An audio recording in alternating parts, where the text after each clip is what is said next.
ধন্যবাদ রুবা। যেমনটা বললেন যে আমরা এখন মূল লক্ষ্য হলো যে এখানে যে ৮ জন বাংলাদেশি নিহত হয়েছেন বা মৃত্যু হয়েছে তাদের তথ্য বের করা, তারা কোথাকার ছিলেন। আর এই পরিস্থিতিতে আমি এখন আছি যে নিউ মার্কেট সংলগ্ন যে হোটেলের আয়ত্তে পড়ে এই নিউ মার্কেট থানা, সেই নিউ মার্কেট থানার সামনে আছি। কিছুক্ষণ আগে পর্যন্ত যে তথ্য আমরা এখনো পর্যন্ত পেয়েছি যে ঢাকা কুষ্টিয়ার এখানে ৪ জনের আছেন যারা মৃত্যু হয়েছে এবং একজন ঢাকার আরিফ বাজারে, এখনো পর্যন্ত এই তথ্য পেয়েছি। আর কিছুক্ষণ বাদে নাম সমেত সবকিছুই পাবো, তাদের ঠিকানা, এবং পুলিশের তরফ থেকে যেটা বলা হয়েছে যে ৫ জনের পাসপোর্ট এখানে পাওয়া গেছে যারা নিহত হয়েছেন। এটা হলো নিহত তথ্য। অপরদিকে আহত যে ৫ জন হয়েছে, আমরা তথ্য আগে দিয়েছিলাম ৬ জন, আসলে ৫ জন হয়েছে।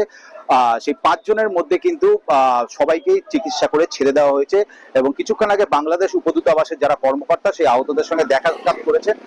এইটা হলো সার্বিক পরিস্থিতি এবং সব মিলিয়ে যেটুকু জানা যাচ্ছে যে ৮ জন মৃত্যু হয়েছে, তার মধ্যে ৮ জন হলো বাংলাদেশি, অপরজন একজন হলো সেই শিকা হোটেল যেখানকার কর্মী ছিলেন, সেই শিকা হোটেলের কর্মী। সব মিলিয়ে ৯ জন।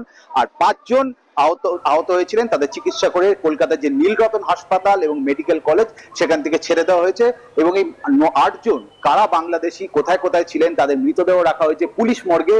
সেটা কিভাবে পরবর্তীতে কাজ হবে সেই জন্য তথ্য নেওয়ার জন্য আমরা এই নিউ মার্কেট থানার সামনেই আছি। সর্বশেষ তথ্য আমার কাছে এটাই থাকছে। জি ভাস্কর, আপনাকে ধন্যবাদ।